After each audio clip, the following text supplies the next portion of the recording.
So you're telling me that your journey with substances started at 15 years old? Correct. Bro, that's crazy. But I call it 17 years of drug use because of the fact that I didn't know that because I had started, I would forever remain an addict. Sure. Do you know who your grandfather is? Da, da, da, da, da. And we don't know, because at the end of the day, umkhulu. You know, we never saw him beyond what we experienced with him, and I got an opportunity to spend a lot of time with him. So imagine, I'm 15, I've never been really in a fight. So I'm all of a sudden faced with the fact that now I have to fight these people who have dropped out of school and, you know, they're part of the wrong crowd and stuff. And what do I do?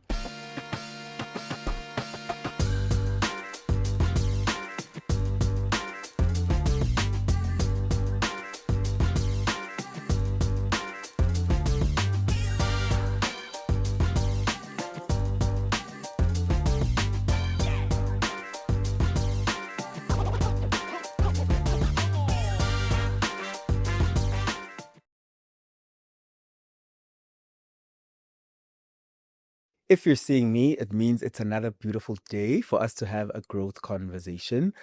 Before we get into today's conversation, don't forget to like this episode. Don't forget to leave your comment, whether it be congratulating the conversation or it's constructive criticism. We really appreciate the comments that you give us. Don't forget to subscribe as well. That's more important than anything, so that we're able to give you more growth conversations. Mr. Ntuli. Yeah, well, Mr. Lungelo. I was waiting. What surname is he gonna use? Yeah, I only know Lungelo M, so okay. Yeah, but I think it's Umdlej. Yes, Okay. yes. Yeah, You're exposing me now. I can do KM works. Welcome, and before anything, we do a check-in on this platform. How's your heart today? How are you doing? Honestly speaking, I've had quite a tough week. I'm about 230 plus days clean now. So, you know, there's new challenges. You know, I have to face things in a different way. I can't necessarily be dependent on certain substances to block voids and things like that. But honestly speaking, I'm challenged a bit. You know, I'm finding a little bit of some turbulence in how I interact with the people that are in my life now, new people, old people. But overall, I'm happy that I'm not using. But yeah, it's just that difficulty that I'm navigating with. But yeah, I'm thriving through it. Are you saying to me you're finding it a bit difficult to reintegrate into society? The reintegration part is a big concept. I think interacting, because in regards to reintegration means that I need to submerge myself back into what I believe also is still a sick environment. So it is something that I'm trying to navigate carefully through, but interacting with it is quite tricky because I'm trying to be very cautious of myself now. I'm trying to be very aware. I'm trying to be honest, you know, and I can't say that it's easy because I don't want to be judgmental, but a lot of the people I'm interacting with, I feel they have their own hurt. Okay. But because I'm focusing on my own journey, I can't necessarily project back to them. Sure. But I have to understand how I feel about this and who am I, because for 17 years I was absent. I was very docile. So yeah, just it's all new to me. So I just have to see how I navigate. How old are you now? Now I'm 33 years old. You're 33 years old. So 17 years ago was about 15. 15 years old. Yeah. So you're telling me that your journey with substances started at 15 years old? Correct. Bro, that's crazy. Yeah, the first time I picked up, I was 15. I was chilling with older guys. Yeah. Some of them very unscrupulous characters. But I don't regret it. Yeah. Let's go back. You don't come out of nowhere. You have a family history, a story that made you who you are, even if there are aspects of who you are that you're not necessarily proud of. But where we come from matters, because it brings a lot of light to why we are the way we are, or why certain things happened in our lives. Take me back to Sibusiso at 6 years old. Where were you? Who are you living with? What's happening? Sibusiso Ethan Ntuli, at 6 years old, used to be in St. Stithians, preparatory, one of the most expensive schools in South Africa, with two parents, a little young sister, 2 years younger than him, and very aspirational. Yes, You know, yes. I always knew that I wanted to do something in this world, in this life. And I feel like I had all the prospective characteristics to say that my life would be successful at the end. So I had met very important people. I had rubbed shoulders with the who's, Yes, yes. at 6 years old, and understanding I wasn't necessarily good at sports, but in terms of creativity, articulation, my dad was very avid in making sure that we understood how to communicate, how to become citizens of the world, not necessarily here in Africa. He's well versed in about 11 languages. My mother is also a groundbreaker in the advertising marketing space. They've done a lot of game-changing stuff, and they were happily married for the most part of what I believed was a They are married? depiction of what a happy marriage looks Sure, like. sure. They were best friends. We would take drives in a bronze Mercedes coming from Soweto, going to our house in Midrand, taking road trips, going to Durban. Very happy family. St. Stithians is one of the most expensive schools in South Africa. It's a private school here in Johannesburg. Is it a fair assessment for me to say then you come from a rich family? So what's always been expressed in society is that I come from a rich family. I feel like I come from a wealthy family. I feel like I come from a socially empowered family, Sure. a historical and prestigious family. Rich, I don't feel connotates the environment that I come from, because I wasn't raised in a way that said, Sibusiso, your future is secured by virtue of association to this family. As you can tell now, I go by a completely different surname because I was raised as an independent. My mind was groomed from a very young age to say, generationally, you must understand that your life is in your hands and you need to be able to take responsibility for not only your choices, but for those who are coming after you. So I think responsibility started from a very early age. Sure. And coming from a wealthy family would mean that it was smooth sailing. It would mean that there was allowance, there was access to infinite resources, where that's not necessarily the case. There were rules, there were responsibilities. Absolutely. Yeah. And there were a lot of restrictions in regards to, there was a time where I remember I couldn't even cross the corner of the street. So I had a very sheltered life in a way where my family wanted me to understand that just because we are who we are, you still need to become who you need to be. And in this world, it's not necessarily as safe as the security of being under this household may perceive itself to be. So in that context, I feel like rich is an incorrect word. I was under a very strong presence of what a family unit was. Yeah. Do you feel like the marriage between your parents and these teachings, izimfundiso that they gave you of being responsible and having rules regardless of the wealth and the prestige and power that the family has in this country, you actually don't blame them. You're like, no, they've got nothing to do with the decisions I took. I'm wrong. Absolutely.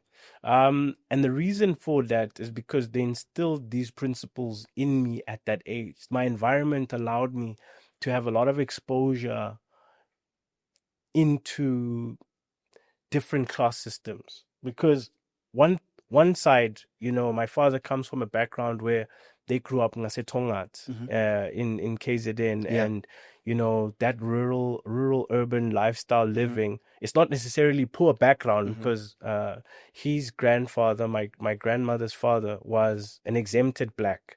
So owning about 12,000 hectares of land, didn't necessarily have a dompas, things like that. Then on my mother's side, you're looking at one of the most prolific figures in football. Yes. Who has ground broken a whole lot of different industries. Still is. And still is Yeah. pioneering different Yes. changes, different narratives. Yeah. And understanding that these people instilled things in their children that they knew that they needed to instill in their children. So understanding the generational leap to say, you know what, you're a custodian of a particular narrative that we need to carry through, going past apartheid, going past economic empowerment, going past breaking through generational curses. Because money does not exempt you from societal ills. Yeah. You're right. Would you say then that your schooling career prior to you starting to use drugs was smooth sailing? I hated school, bro. I hated school. That's so real. I hated school. I wasn't necessarily a smart kid. Yeah. I was just a present person. Okay. So my grades were not that good. I was about an average student. And between grade 6 to between the ages when I was 6 years old to when I was 13 years old, I was really in this position where society started to tell me who I was. Okay. Yazi ukuthi umntana kabani, yazi ukuthi kumele uyenzeni kule mpilo, all of these things, these narratives, and frequenting between Midrand and Soweto. It's two different worlds. Yeah, in Midrand, we don't leave the house. We're in the house all the time. In Soweto, I mean, as much as we're communicating with our neighbors, they have their own depiction of, oh, okay, do you know who your grandfather is? Da, da, da, da, da. And we don't know, because at the end of the day, umkhulu. We never saw him beyond what we experienced with him. And I got an opportunity to spend a lot of time with him. He'd come back from work or wherever he was coming from, and then I would take trips with him, literally go around the block, and it would just be the two of us. And we would talk. You'd give me lessons. You'd always tell me something. You'd always check, say, Sibusiso, what happened today? And I would have to recollect it and tell him, okay, this is what happened, Kulu. The day was like this, so on and so forth. And his mother, my great grandmother, used to really take care of me. So I was always like, they do say in my family that I've always had this privilege of being loved by my elders. So my great grandparents, I was fortunate enough to know both my great grandmothers. I was fortunate enough to have both sets of grandparents, paternal and maternal, and I got a lot of wisdom from them. My wisdom didn't, my education didn't necessarily come from school. I think that was an environment to just put me in a position where I could network. It was putting me in a position where I could understand that, okay, we are in a different class. What do they call it? I know now there's a term they use as educated blacks, whereby with me, they didn't necessarily want me to be 100% educated by the system. They raised me as an independent thinker. I think they exposed me to a lot of environments, whether it be in the educational space, whether it be in my social aspects, community work, community service, because that's where I thrived, more so in social work, understanding how to break barriers and take somebody from an informal position or rural position into a more thriving position. So I was never raised with the mentality of lack. I was always raised with the mentality of, if you suck at something, you can get better at it. Hey family, quick one. As you know, our podcast is all about growth conversations. It's all about igniting your power. It's all about healing the inner parts of who we are that are difficult to deal with and difficult to manage. As we do that, we'd like your assistance in growing the platform by you subscribing, by you liking all our videos. It helps us to reach greater audiences and change more lives. Do continue enjoying the episode. So, Before we get into that first day when things went wrong, you speak of your grandfather. The rest of us, even here, and everybody that's consuming this content, we think of him with so much prestige. We think of the groundbreaking things he's done for football, for Orlando Pirates, and even the football community at large in South Africa and more. But you saying he was just a loving man to you, you experienced him as a loving man. What does it mean to you when you realize that everybody else sees this celebrated figure, but for you, he's just a normal person? So, great question, because at the end of the day, he was celebrated in home, but just not in the same context. Okay. My grandfather's always been a pioneer of thought, a pioneer of attitude, a pioneer of presence.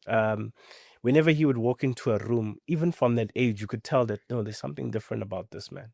There's something different. And when it comes to, and just by call of respect, when you talk about the chairman, everybody knows there's one chairman in South Africa, for instance. And what he's managed to do by taking up position to do stewardship.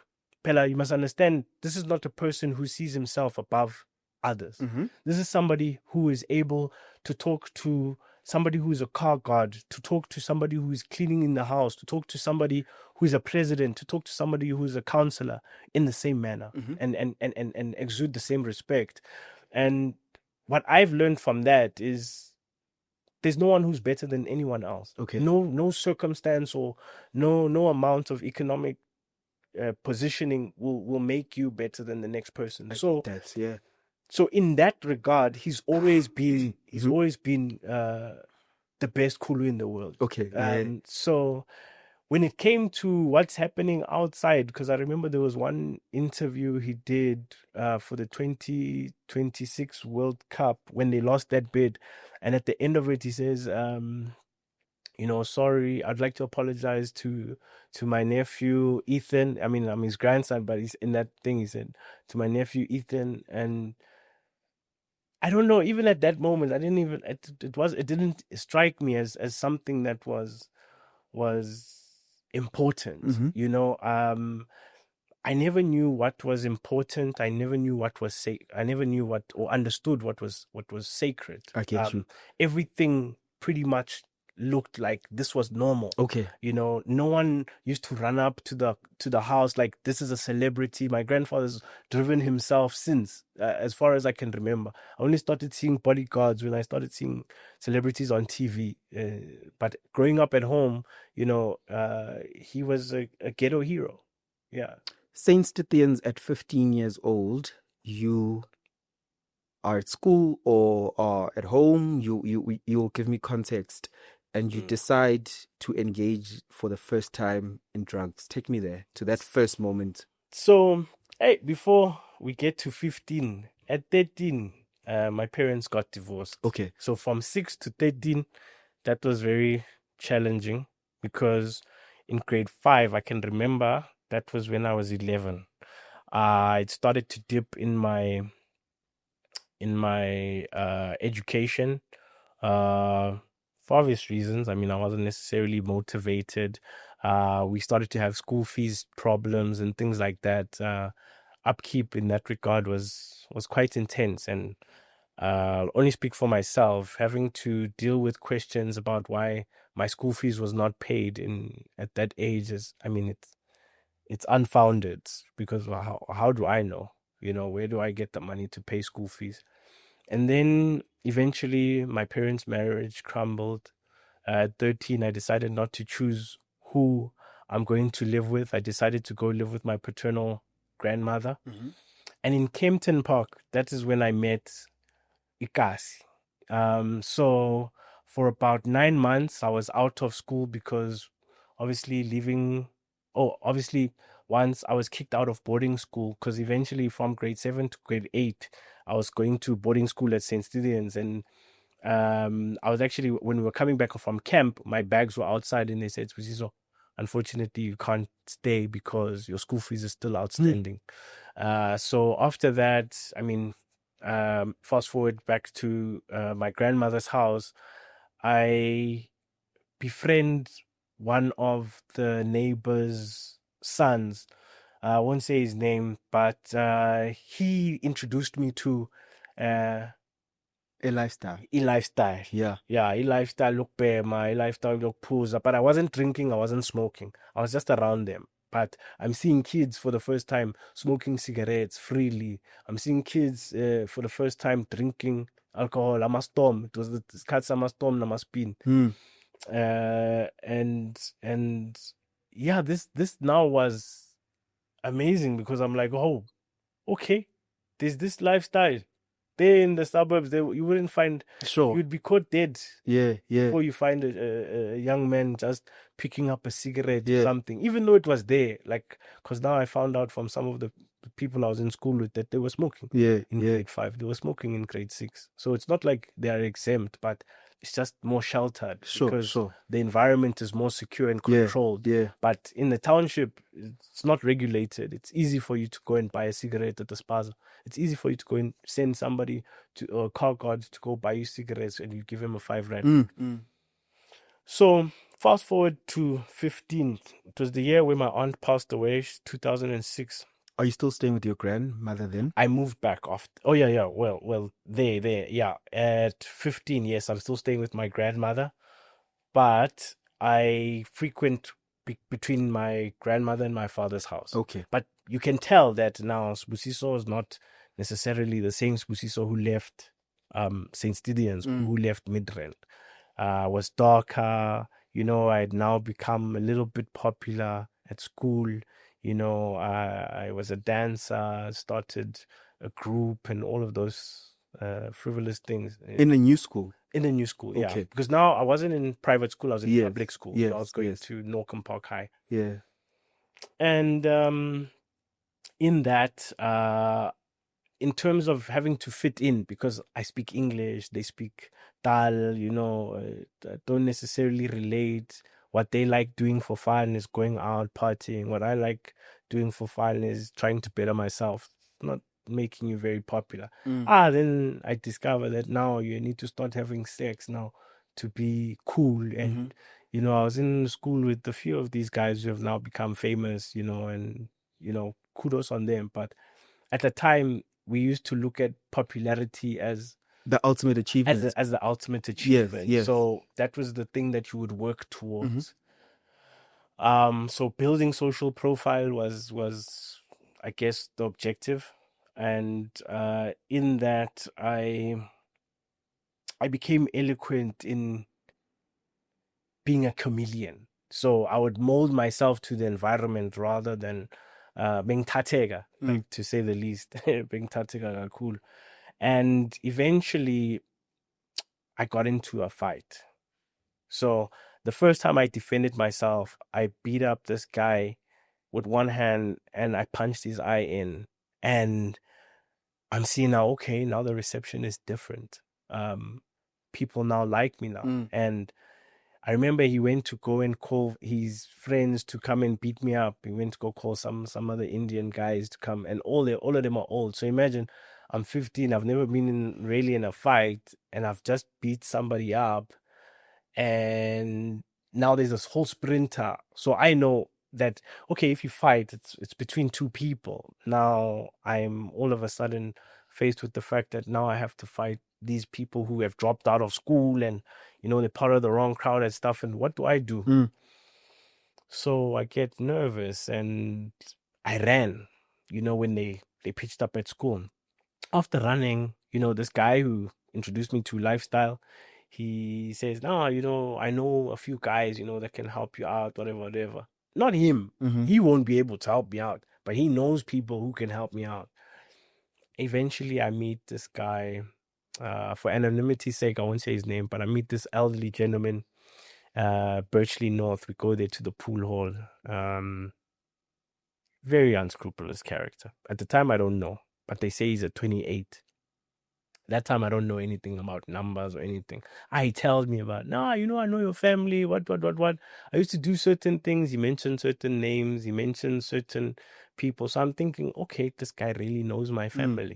There's no way he'll know those people because I've never come across somebody who knows my family. And this guy told this person what family I come from. So, yeah. This guy eventually the next day he comes to my school. And when these guys pitch up, he wants to put a gun in my hand. And I'm like, thanks for having my back. Thanks for showing up. But no, let me try sort this out myself. So I eventually get into this fight. Everything works out. But after that, now we become closer. So he's like, okay, whenever you're in trouble, just let me know. I'll have your back. Yeah. Fast forward, eventually my aunt passes away. And that really hit me like badly. I used to confide in her a lot. She really just used to be the person who understood me, I felt, especially when I had now started living with my grandmother. She really started to understand. She really understood me in ways that I don't feel I was able to ever translate myself. I never needed to explain stuff. She just knew. And she was always there to support me, I guess. She was that external hand of God that I felt was always there. Because that time I couldn't really see my grandfather as much as I did. I stayed in a different place. I'm now using my father's surname, those type of things. Obviously, because of their divorce, I didn't know at the time, but they weren't in the best of places. So obviously there's distance that precedes. So she passes away. It was the 26th of February, 2006. Where I picked up for the first time. I was chilling with this gentleman and another friend's brother, elder brother, and we're chilling at another Nigerian house in the neighborhood, and he comes to me and he's like, don't ever smoke this when I'm not around. He takes out a pipe, ngozolo, whatever, he puts the rock on there, and he says, uyayazi le nto le? And I'm Which like, means, do you know this? Do I know this? Yes. And I'm like, no. And then he says to me, don't ever do this with anybody but me. This is going to take away all your pain. He shows me how to smoke. And he's like, he shows me the process. I won't promote that. Shows me the process. And then he gives it to me and he's like, smoke. I smoked. I won't lie. I felt like I was on top of the world. Before cigarettes, before alcohol, before weed, my first thing that I picked up was rock. So that was the first time. You felt like you're on top of the world. Did it feel like it was fixing the grieving that you're going through and all the other issues you'd been facing? So my aunt passed away on the 14th of February. So that's part of the reason why I don't celebrate Valentine's Day. So from the 14th to the 26th, I felt like I just lost. Like my life didn't make sense now. I'd lost my great grandmother prior, which hurt me immensely. And then now it was my aunt. And I didn't necessarily have therapy. I didn't necessarily have counseling. So my consultation was in the streets. I think the streets only know a quick fix. Yeah. So the streets gave me what it knows.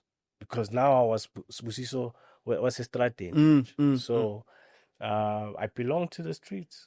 Does your whole life now in high school till you're done with matric just drugs? Not necessarily. It was on and off. Actually, when I hit that drug, we go to Kempton Park, same day. And he taught me how to rob drug mules. He taught me how to find drugs that were stashed in the clubs, and all of them till today, it's still stashed in the same way.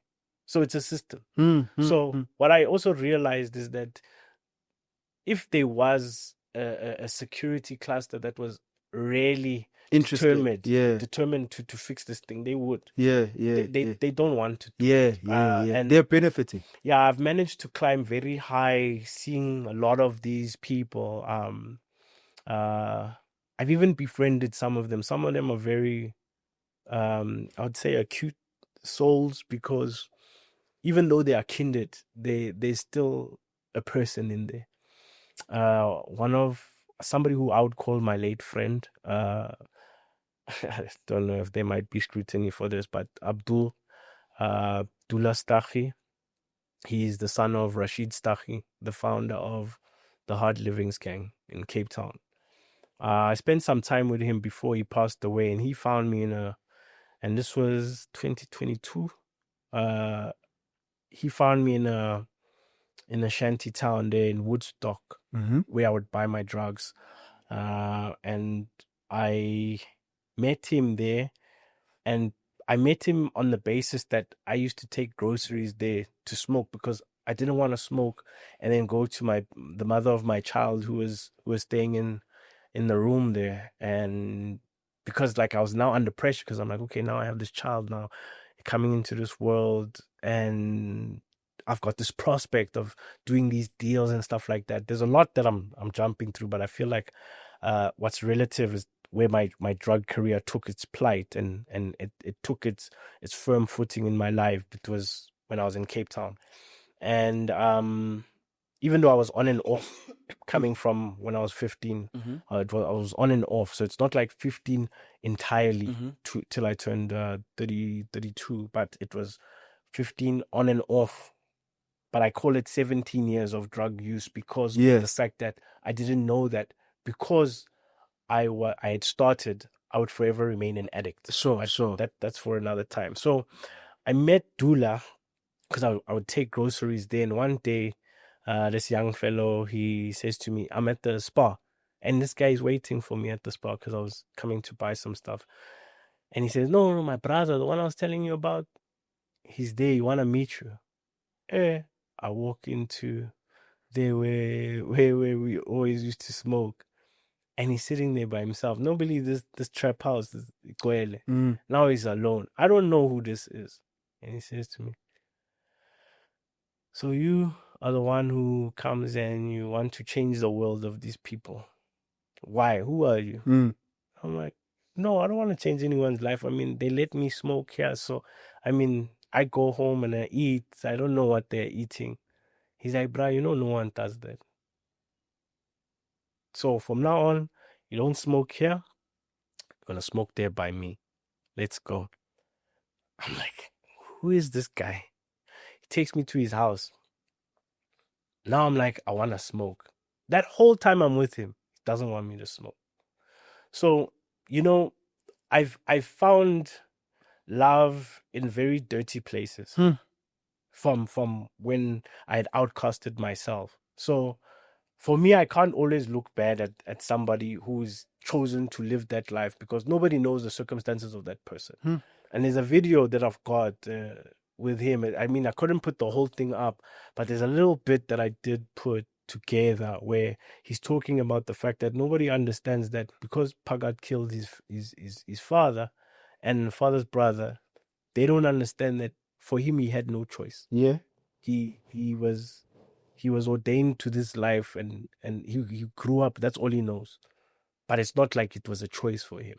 So sometimes in life, some people, they are born with options, and some people are born with circumstances, and those will be the things that mold you. So, yeah.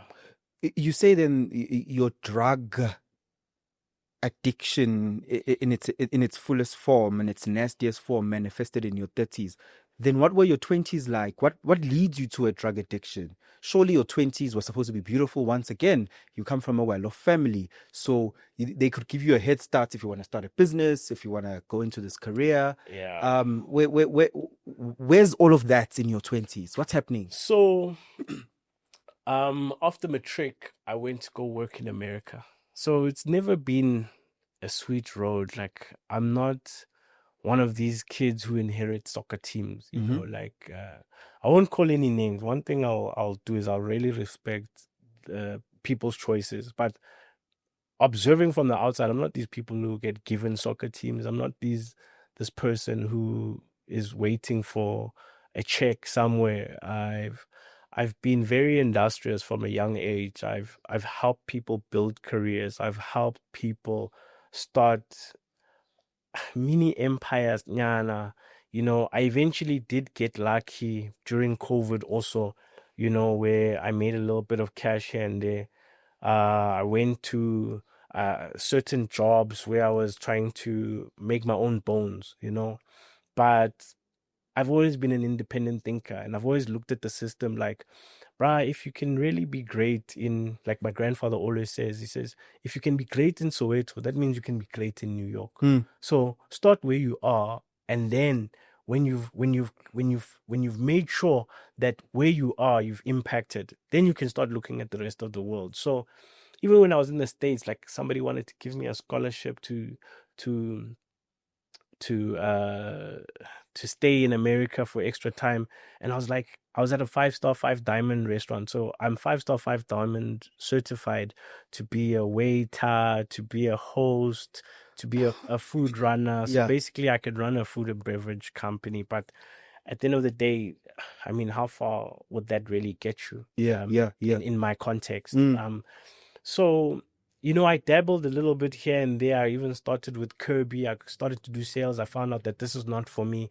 So I always ventured into my own footing. And what I did was I used my privileged family, or my self-actualized, let me not say privileged, my family self-actualized their economic livelihood. So I didn't want to depend on that hand up, if I can, or hand out.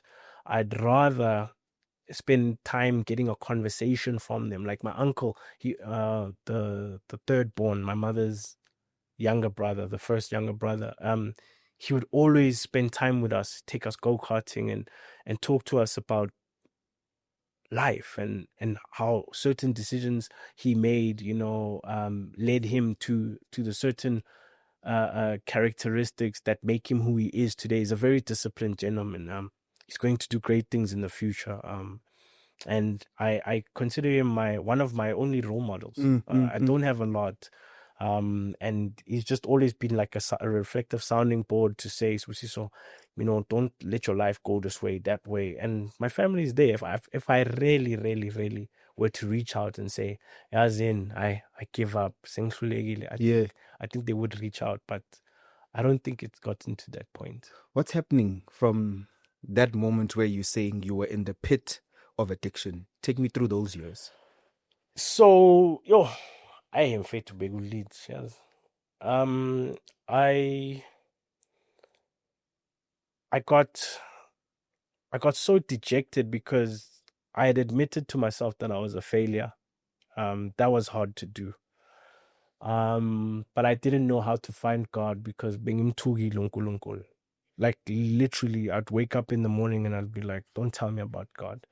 I'd wake up and I was dejected about, you know, certain people who would make it in life and step on people to get up. And I was trying to do this thing where everybody I met, I would open myself up to them. I would open up my ideas.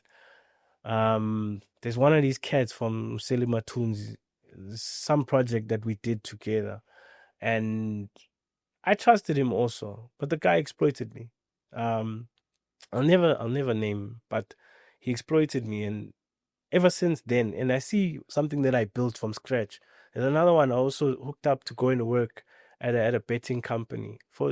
These are the things that I'm having a difficulty with, because forgiving these people and them understanding where I was and what position I was in, and how I opened up to them, and how I embraced them with the little that I had, for them to take it and for me to end up actually with nothing, because at the end of the day, that's my IP.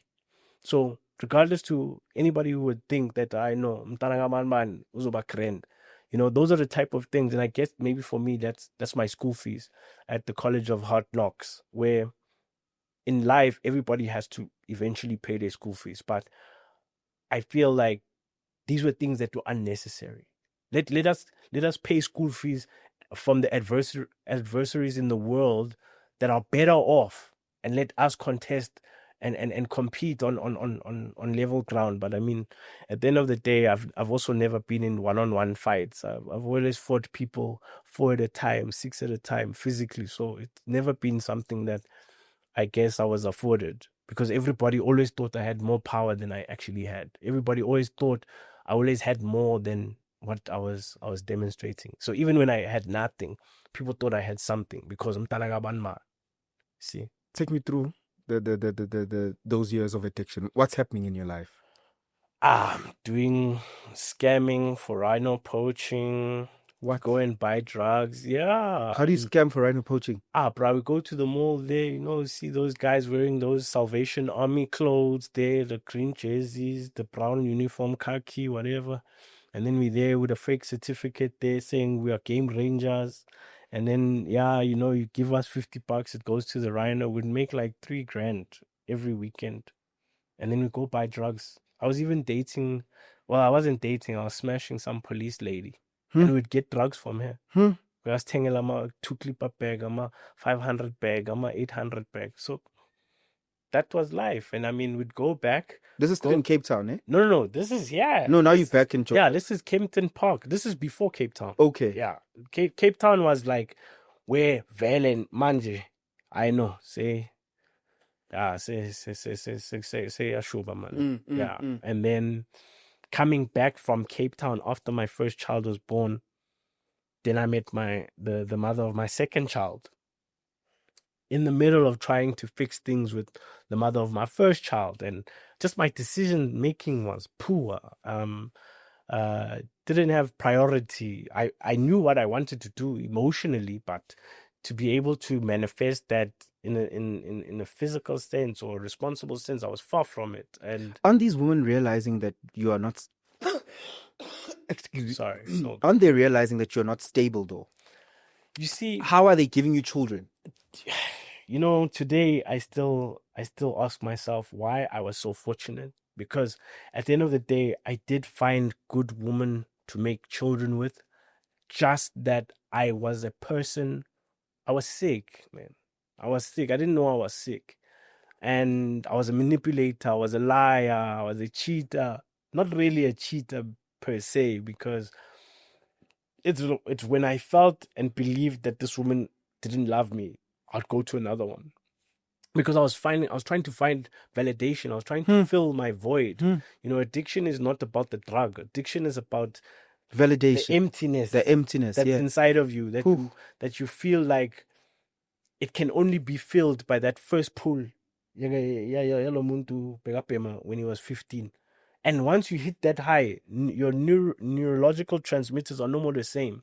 So your brain is fried. You are no more present. So they say when you start using, you stop aging. So I'm still 15. You understand? So my mind it responds to things in that adolescent manner, where my reaction to invalidation, my response to it must be, okay, what is my alternative?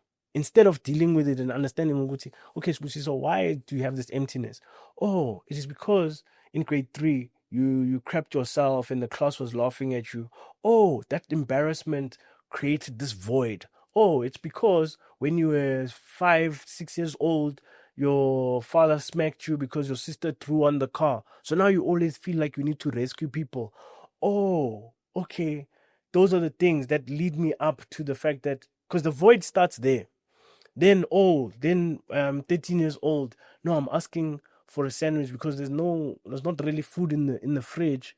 My dad was absent for 2 years. Now I get to a position where there's no food, whatever, but we bought peanut butter yesterday. I want to make a sandwich. There's no peanut butter in the cupboard. I say to my dad, no, can I get peanut butter? Hi, now it starts a fight. Na babantu bayalo. How? Now they're getting divorced. Now I feel like it's my fault. Hi, fast forward. Let's go to 15. This guy hands me something.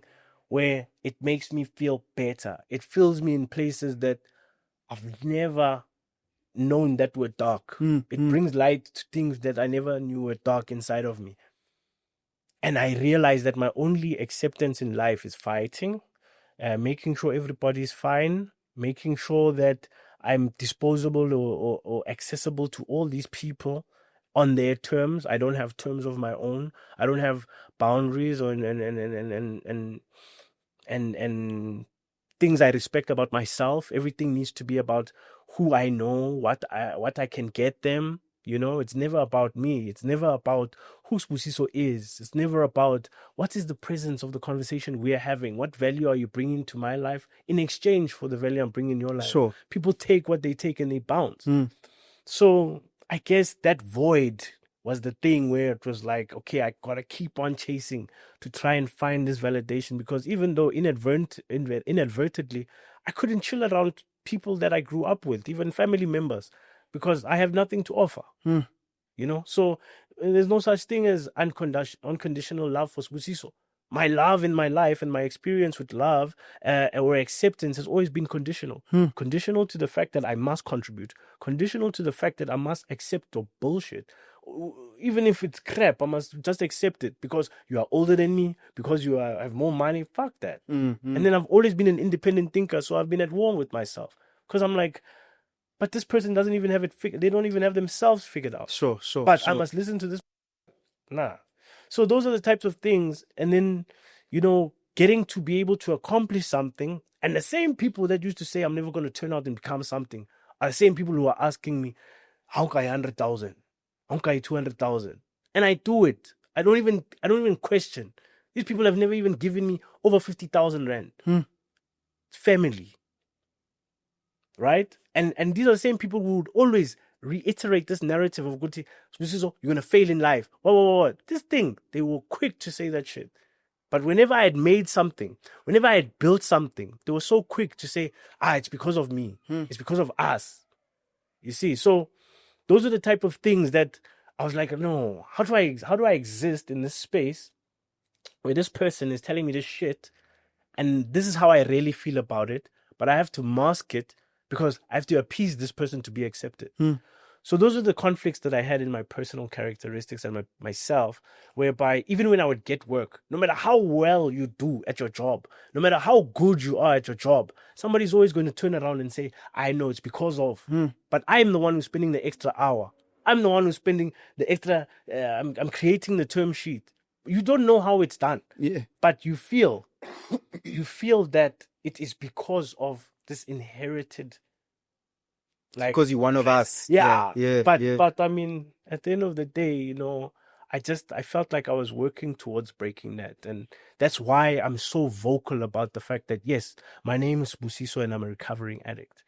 Every day I will remind somebody that says, you know what, I didn't get here by virtue of inheriting a bloodline. I got here by admitting that I'm helpless, and I'm starting from the very bottom of this ground to pick myself up and make sure that any other kid, even anyone who's called a nyaupe, anyone who's called a para, anyone who is called a throwaway, part of the throwaway society kids, I want to be a resemblance that to say to them, Mfana, from that house, I was sleeping in a house with no door. From that house in Tanga, now ungapuma ngiphelele. Phone me. I'm not gonna come. I mean, addicts don't have phones, but you know, ask your you sell them. Yeah, we sell them. We trade them. I'll tell you a funny story about selling the phone. But wherever you are, you must know that only you can pull yourself out. It's not going to be because you are whoever's son. Because there's lots of us. I'm not the only one, and this is something that lots of people don't want to talk about. A lot of wealthy families have drug addicts as kids. That is something that no one is ready for, that conversation. So it's not like I'm trying to make myself a poster boy of recovery. It's just to say that the person who is struggling can look at me and say, for 17 years, I didn't have it figured out. I don't have it figured out now, and I probably won't have it figured out for the next 17 years. But I want my daughter to look at somebody and say, that person is accountable to his bullshit. That person is accountable for his own mistakes, and he's trying to live an honest life. That's it. Somebody there is watching and saying, Another rich kid who went into drugs because they were ungrateful, and now they're on a podcast trying to be the hero and trying to be the spokesperson for recovery and building yourself and having a life of purpose. What do you have to say to a person who views you like that? Yeah, they're absolutely right. That's definitely what it is. I would never contest somebody's perspective. I've learned to meditate in my own mind. I'm on a journey of inner standing, so I I vaguely interact with what people think. I like to learn from it. I'd like to see their perspective. Nobody says tomorrow I won't be relapsing or something. So I never know. This I'm doing for my own personal journey. I'm creating ways and means to make sure it's very difficult for me to go and pick up, because I must always listen to my voice and say, but Sibusiso, you said this. So whether they feel like I'm trying to sound self-righteous, is up.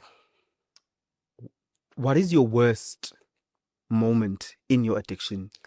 When I dropped my daughter. I was coming to pick her up. I was intoxicated. I'd gone on a bender, and I was coming to pick her up from her mother's house, and her mother was there. She had gone to church. We were on very bad terms, and her mother didn't want me to take her, and I really didn't like her mother. I still don't. I'm working through it. And I told her, I'm like, I didn't make this child with you. First of all, your responsibility is to your daughter. Your responsibility is not to our child.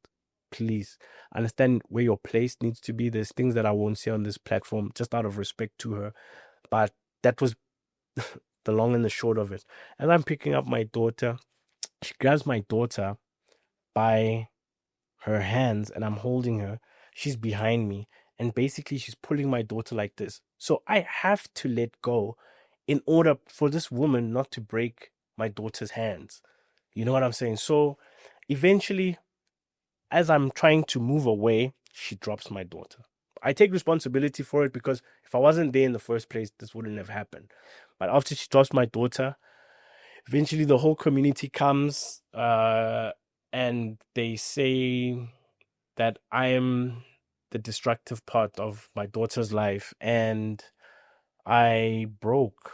I literally froze. My daughter had like a big doom, and she was taken away from me that day. They took her to the hospital, and I remember going straight to the trap house, and I had my mom's iPhone with me that day because I was shooting it for content because I did some stuff at the center, and I had my mother's iPhone with me.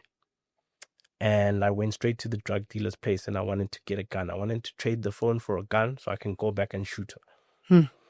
The drug dealer didn't want me. And I don't know why these drug dealers liked me.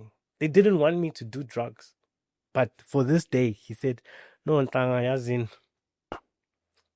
come, like, just take these two, go smoke. I was like, no, I want a gun right now. I want to go and kill that woman. So for the life of me, that was the worst part because that's when I completely gave up on Sibusiso. You say you are 263 days. 200 and let me just check to be accurate. But somewhere there. Yeah, 223 days. 223 days, which means it's only last year that you stopped using drugs. Yeah. Why did you stop? Yeah, 235. Why did you stop? Honestly speaking, my mom, she tricked me actually that day. She got my grandmother's sister to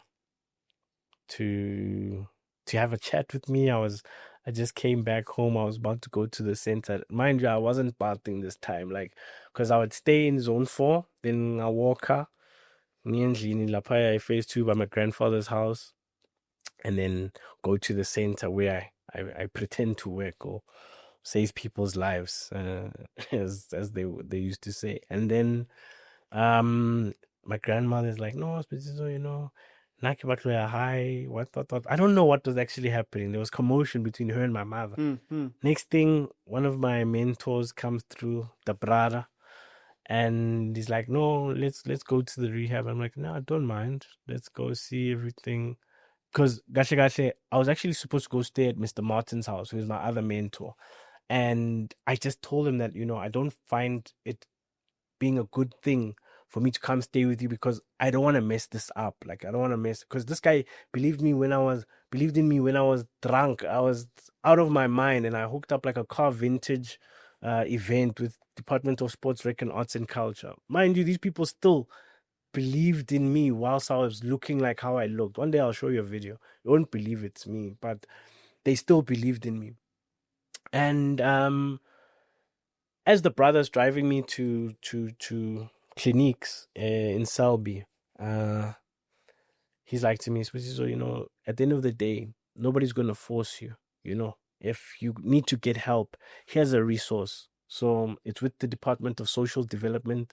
It's a free program, if it wasn't for my mother reaching out to Brafil Mohodi from clinics, who's working there at clinics health group. He managed to advocate for me to get an intake at Selby, where I met Dr. Fabian Bennett.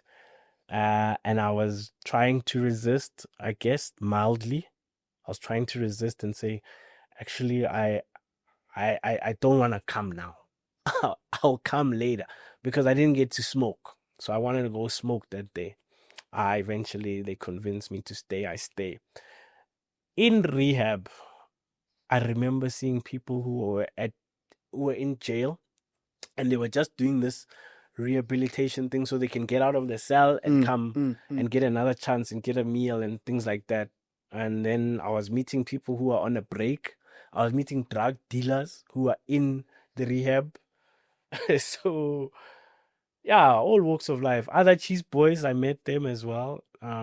So yeah, it was quite a phenomenal experience, and we all had the opportunity to find God again from our gift of desperation, because I was a failed father, and I feel what actually took me to get to what put me on a journey to seek treatment was the fact that I was a failed father, and I didn't want to let my daughters down, and I had one on the way now whilst I was in rehab, and I really didn't want to be. I didn't know how to help myself, honestly speaking, and desperation, as you say. I was desperate, and you found God in desperation. So my definition of God that I learned was God is gift of desperation, God. Then the second version of God is good orderly direction. So you must understand the order of doing the right thing in order for you to live a godly life. Sure. Otherwise, you are deceiving yourself. You can't say that you are following God's path, but you do the wrong thing every day. So, as we near the end of our conversation, there's a 15-year-old young man, maybe even 21, 22, or young lady, and out of liking things, peer pressure, or just societal norms nowadays, they even carry Hubley in their backpack every day, which is a gateway drug. They are vaping heavily, and it smells good. It's the cool thing to do. Remember, when you started, it was the cool thing to do to turn your lifestyle into a lifestyle that wasn't how you were raised. Maybe they've even dabbled in drugs here and there, but they're like, it's only recreational, only when I go partying. You said to me that your brain dies the day you start using. What do you have to say to them in a closing statement to a person who's young and thinks taking drugs is cool? Ntwana, cheetah. Drugs are cool, well. Getting high is nice. But how long do you think you can live being cool? Because even if you're in the fridge, they'll put you in a fridge, then they'll put you in a box. Never forget that. So if you want to be the cool guy, you'll also be the dead guy. So it's your decision to make. You've been sober. You've gone through turmoil. You you come from a family that has adversaries. At some point, things were good marriage from your parents, then a divorce. You went to a good school at a certain point, St. Stithians. You moved to Kempton Park. So your life has been filled with many journeys. And in that journey, we learn a lot about who we are. And there are certain things that mold us and become our absolutes. In closing, what's that one thing you know for sure in life that you're absolutely certain of? One thing that I'm certain of is what I'm building right now, which is called recoverhub.online. I never want to fool myself and think I can do this life thing by myself. Sure. I'm an addict for life, and addicts need support. There's no one who's in active addiction or who's in non-active addiction who is not part of a program and staying. They are part of a program in order to stay clean. So recoverhub.online, you can check it out, see what we do. This is not something we really promote, but if anybody needs to go to treatment, if anybody needs help speaking to, you can contact through recoverhub.online, and for me, I feel like this platform gives people an orientation to actually engineer their lives. So, I'm a subscriber. I'm an engineer as well, So I commend you for this platform, and I think we need to rally up and start supporting more of these platforms. Sure. Because they put in context what we are going through. We can't relate to podcasts from America. We have different problems. Sure. We have different successes. We don't succeed in the same way. There's people who are in townships that we can learn from. Yeah. Five. Sure. There's things we can learn from these people, but we just don't have the right platform for them. And for me, I will always empower and support people who are trying to do something for abantu who are like us. Yeah. So my Zulu sucks, as you can tell. You can tell why I got into so much trouble when I was in public school. My brother, thank you so much for sharing. I learned a lot. There is no reason to, especially a person of your social standing, to publicly come out and say, I'm struggling. Or I've struggled, and be vulnerable, because I can tell you for free, as we end this conversation, people have already Googled who you are and they know which platform and which surname you come from. Sure. We didn't explicitly say it, but that they will use that as a catchphrase, and of course it will cause whatever it will cause, right? Free, brother, feel free. But thank you so much, as I said, and to you who's been watching, what I learned, the most glaring thing for me in all the lessons that Sibusiso has taught us, is that in desperation, there is God. The show is Engineer Your Life, and I'm Lungelo KM. I'll see you on the next episode. Kholwa emandleni onawo. Oh my, we're finally doing this. What does EYL Africa represent? It's about standing in your power. It's about, in isiZulu, it's Kholwa emandleni onawo, which is our tagline. You will see it on the back of my t-shirts. It's about believing in the power that you have, believing in the power that your God, your guides have invested in you. Shop our socks, shop our t-shirt, and just keep believing in yourself. EYL Africa. Now available on EYLshop.Africa.